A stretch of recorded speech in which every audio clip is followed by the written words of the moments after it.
बदतमीज बहू। सभ्यता से भरपूर शास्त्री परिवार की इकलौती बेटी मोहिनी को बचपन में ही पढ़ाई के लिए विदेश भेज देते हैं, जहां से वो सालों बाद ग्रेजुएशन पूरी करके इंडिया वापस आती है, जो अब संस्कार, सभ्यता, संस्कृति जैसी चीजों से कोसों दूर होती है।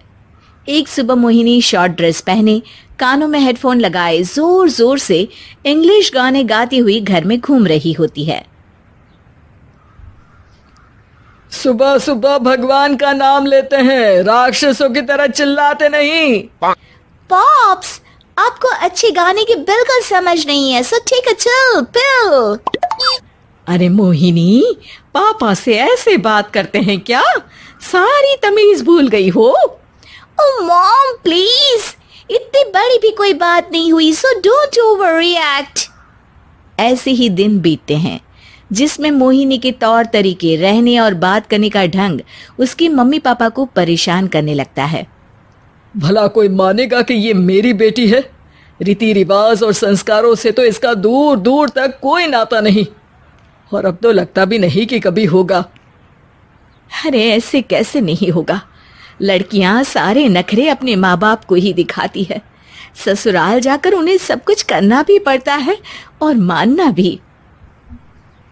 पत्नी की बात शास्त्री जी समझ जाते हैं और कुछ ही दिनों में अपने से भी ज्यादा धार्मिक परिवार में निखिल के साथ मोहिनी का रिश्ता पक्का कर देते हैं। रिश्ता तो पक्का कर दिया, पर यहाँ मोहिनी को कैसे मनाएंगे? शादी ब्याह के मामले में आटे में नमक जितना झूठ तो चलता है जी। इसी तरह एक के बाद एक तिकड़म लगाते हुए दोनों मिलकर मोहिनी को शादी के लिए तैयार कर लेते हैं और मोहिनी निखिल की शादी हो जाती है, जिसके अगले दिन से ही मोहिनी दोबारा अपने पूरे अवतार में शॉर्ट ड्रेस पहनकर घर में घूमने लगती है। बहू को ऐसे देख सास की आंखें फटी की फटी रह जाती हैं।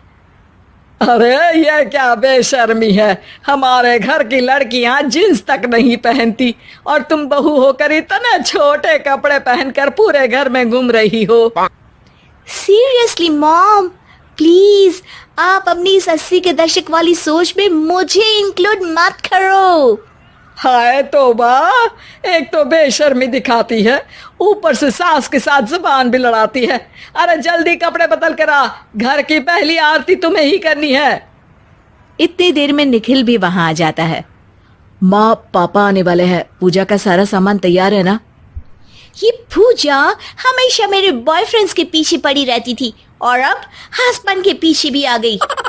मोहिनी की बातें सुन सास तो अपना सिर पकड़ लेती है, लेकिन निखिल किसी न किसी तरह उसे पूजा के लिए कन्विंस करके कपड़े चेंज करने के लिए भेज देता है, जिस पर पूजा खत्म होने के बाद वो एक बार फिर अपनी शॉर्ट ड्रेस में आ जाती है। बहू, ये क्या तरीका है? संस्कार नाम की कोई चीज है या नहीं?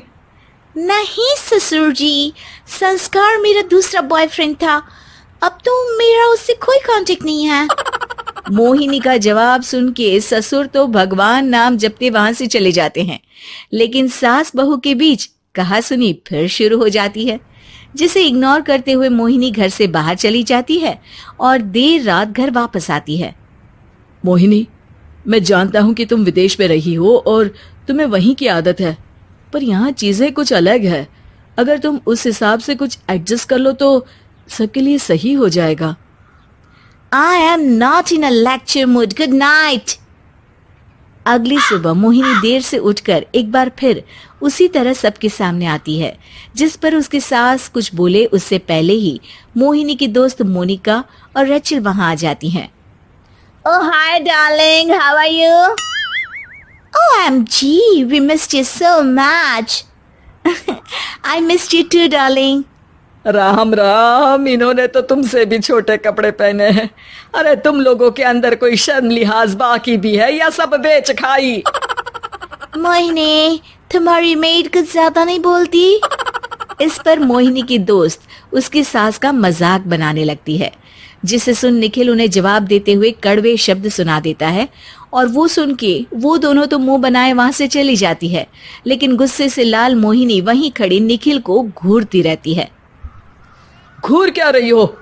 तुमसे शादी की ये सोचकर कि विदेश में पढ़ी लिखी हो, घर में कोई पॉजिटिव चेंज लाओगी, अपनी करियर के लिए एम्बिशियस होगी, पर अपने इस बिहेवियर से उस पढ़ाई के साथ साथ अपने मम्मी पापा के नाम को भी डुबो रही हो।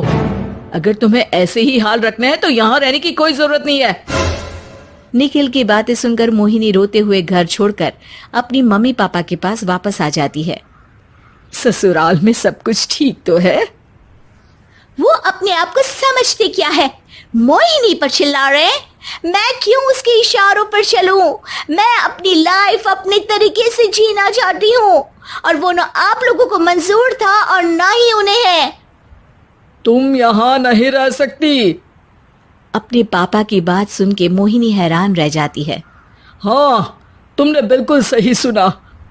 अगर तुम्हें अपने इस घमंड, बेशर्मी और बदतमीजी में ही जीना है तो तुम यहाँ भी नहीं रह सकती। बेटी, मैं मानता हूँ हमारे यहाँ रीति रिवाज बहुत मायने रखते हैं और हमने उन्हीं के ओवरडोज से बचाने के लिए तुम्हें विदेश भेजा था। एक लड़की जो शादी करके घर और बच्चे संभालती है, उससे तुम अपने आप को ज्यादा समझ सको इसके लिए भेजा था। तुम उससे ज्यादा समझो और बनो, पर तुम तो किसी दूसरी ही ट्रेन में चढ़ गई बेटा। उसके मम्मी पापा बहुत देर तक मोहिनी को सारी बातें समझाते हैं, जिन्हें सुनकर मोहिनी को अपनी गलती का एहसास होता है। वो जॉब ज्वाइन कर लेती है और ससुराल वापस आकर उन्हें मॉडर्न बनाती है और खुद भी कुछ रिवाज सीखते हुए खुशी से रहने लगती है।